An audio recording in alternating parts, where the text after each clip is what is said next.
my description, but John McCain to me is one of those guys, I just don't feel like talking right now. Like, wow, you're the president. You're going to have to speechify all the time, not take a nappy nap. And a man who admitted that he doesn't use a computer. All of you use a computer, well, probably with great exception. Most of you at least know what a computer is. Here's a guy who wants to be the president of arguably one of the most influential countries in the world, and he doesn't do the computer. Meanwhile, the entire world is online. I've been to some pretty deep and dark places in the world, and there's a cyber cafe in that city. In places you would not believe there's the internet. Like, really? There's electricity? All I see is mud and sticks. And the cyber cafe? I mean, the world is online. This guy isn't. How does he communicate? Well, I have my Underwood typewriter that Mark Twain gave me when we were roommates. And I put in a piece of papyrus reed paper that Cleopatra gave to me when I met her years ago. And I type up a note and I give it to my assistant and she puts it in that internet thing. I think it's a damn washing machine. I didn't want that running my country. So my choice for president was very clear to me, at least. And both of these men had to pick a vice presidential candidate. And Barack Hussein Obama picked Joe Biden, who is one of those guys who's about as mysterious as a cup of Maxwell House coffee. It's the same every year. You can depend on it. And he's just like me. He loves the sound of his own voice, and he doesn't shut up all the time. And on the other side of the aisle, John McCain made a choice for his vice presidential candidate that I think he's probably thinking about as I stand here right now. I think he's probably taking a walk on some stretch of arid Arizona sand. They're still smacking himself. What the fuck? What the fuck was I thinking? Sarah, don't touch this. Fuck, stop. A woman who will not realize that Andy Warhol gave us all 15 minutes. She's pushing the edge of that envelope like no huckster I have ever seen in my American life. She refuses to go away.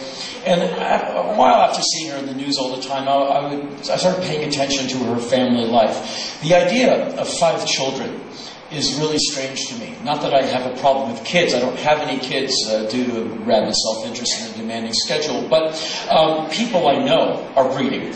And I'm Uncle Henry to all of those kids. In my old neighborhood, people I know from back where I come from, they all have kids. And the kids are fantastic. And they like Uncle Henry because Uncle Henry eats bugs. And Uncle Henry will never, ever be mature enough to buy a Sting album. So I'll always kind of be on the wavelength. But I don't have any. I just don't understand the need for 5 children, unless you have a rice paddy in the back of your house, or if you're squeezing these kids from ages 1 to 3 for the baby oil. I don't know why you need 5, and I don't particularly think that the Palin family, well, Sarah and Todd Palin, are really sexual beings. I think they're kind of uptight and hateful, really. I don't think they look at each other and go, you're hot, no, you're hot, no, you're hot. I want to inhale your clothes off. I want to chew on your back. Just like, come on, throw me on. I don't think it's like that with the Palins. I think their intimacy is not intimate. I think it's a cold utilitarian task. I think it is a mission-specific, result-oriented performance. I think it is a mission. I think it's an operation. Operation Cover the World with White People, because the world needs more white people on it. Thinking that if white people breed prodigiously, non-whites will be magically pushed off this abyss and never to be seen again. And so they just keep pumping them out. And there's Ms. Palin being mounted by Todd in the kitchen while she's trying to make breakfast for her tragically named children. And she's flipping the pancakes as this Todd just bangs away, and the kids are told to, look at Russia, don't pay attention to it. Mom and Dad are doing this for the good of the world that we make more white people. And every 15 to 40 months, Ms. Palin holds onto something solid and plants her feet and bam! She puts another Palin product out there and cuts the cord and goes, here, name it something stupid, you don't teach me anything, I'm busy. And so, and I know that's a little mean, and I hope I didn't shove up against anything in the Canadian Charter of Rights and Freedoms. Having a little fun. But so my choice for president was very clear to me. And so on Election Day in America, I was very, very excited. I had voted, and I was in Washington, D.C., D.C. on Election Day, which is the capital of the United States. Also, it's my hometown.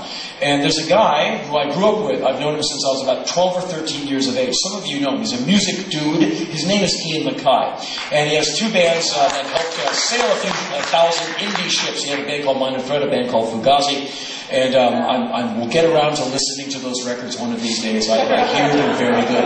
Actually, I was at the first ever Minor Threat show, and I saw Led Zeppelin. Anyway, I've known Ian a long time, so I get to D.C., and I call Ian. Ian comes to pick me up, and we go driving down the old streets. And I say to Ian, so what are we doing today? And he said, well, before the election, there's a great show that's going to happen, an afternoon show at a venue called the 930. The 930 Club is a very well-respected ancient venue in D.C. I've seen a million shows there, played many shows there, had some great nights of my life there. He said, at the 930 this afternoon, the Bad Brains are going to play. And the Bad Brains are a legendary all-black punk rock band from Washington, D.C. that was hugely influential in my tiny scene. And as they went out into the world, now they're influential anywhere there's youth plus electricity. If you go to punk rockers in Tokyo and say the Bad Brains, they won't say, who? They'll go, yeah, we know. And that's the Bad Brains now. But a long time ago, the first time I saw them was about 1979. And back in those days, there was no internet, there was no fax machines, there was just rumor. And there was a rumor of a black punk rock band in our tiny microscopic punk rock scene. And the punk rock scene in Washington, D.C. had about 12 to 15 people. You could fit them all in a living room. We are the D.C. punk rock scene. Count off. 1, 2. I mean, there's not many of us. And you didn't know of many bands, and all your friends were in 3 different bands, which gave us like a total of like 5 punk rock bands in our neighborhood. Then we find out that there's an all-black punk rock band called the Bad Brains. We're like, oh, we're very, very interested. But we can't find them. We don't know where they play or if they're real at all. It could be just a rumor. And so in June of 1979, we find out that the Damned, great legendary punk rock band from England, are going to come to play Washington, D.C.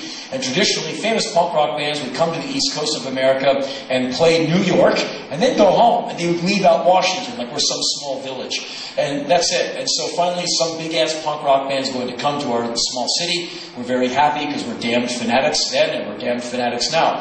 So for $8, we get tickets. And the show is going to be at a place called the Bayou, which is a big rectangular barn down by the Potomac River where you can dance and throw up, and you know they just mop it all up and let in the next show. It's gone now, but it was a really fun place. And so the Damned are going to play at the Bayou. We go to the gig, we get in, and we find out on that evening the Damned have found out about the Bad Brains and have requested that they are the opening band because the Damned want to see the Bad Brains. So we're going to get a twofer. We're not only going to get to see the legendary Damned, we're going to get to see this punk rock band from D.C. called the Bad Brains. We're very excited. So about 20 minutes after the doors open, Ian and I and a few other guys from the scene, we're in there with about like 50 to 100 people because his doors are open, hardly anyone's in there. The Bad Brains walk onto stage. These 4 handsome, intense young men storm onto the stage, and they look very, very punk rock. The guitar player, his name is Gary, but on this evening he's Dr. No. And he's wearing green OR strobes like a surgeon. He's splattered in red paint like he's covered in blood. And he looks very punk rock. And the rest of the band have suits on that have been torn and stitched back together, and they look very punk rock. But can they play? And they start playing. And I remember basically wondering what I was going to do with my record collection, because it was irrelevant, because I was looking at this thing. They reinvented music for me on that evening. And I distinctly remember looking at them and saying, bass, drums, guitar, and vocal. But what is it? They literally blew my mind, where I was speechless. And the singer, his name is H.R. He's this amazing mix of Bob Marley, Lux Interior, and Iggy Pop. He has this amazing, like 4 truckloads of charisma, an incredible voice, this perfect body. It's like he's like etched from marble, and this freakish amount of energy. The guy never gets tired. And he's running all over the stage and singing. It was an overload. And you couldn't even clap between songs. Like, the smoke was coming out of our ears. And I distinctly remember a man standing with us, and his face, he had this facial expression. He was terrified. And he physically backed away. Like, he didn't even want to. But his body said, no, get away. And he was just like, I'm a new waiver. I'm going to come in through the front door. I'm a New Waver. Fuck it. I love the B-52s. I'm going to get a rock lobster tattoo. This is just too much for me. And he just backed away, and we went up front. And so me and Ian and a few other people were just kind of at the front of the stage, just gazing up at this musical force. It was unbelievable, and the music was incredible. And 30 minutes later, the set is over, the band storm off stage. We're like, what was that?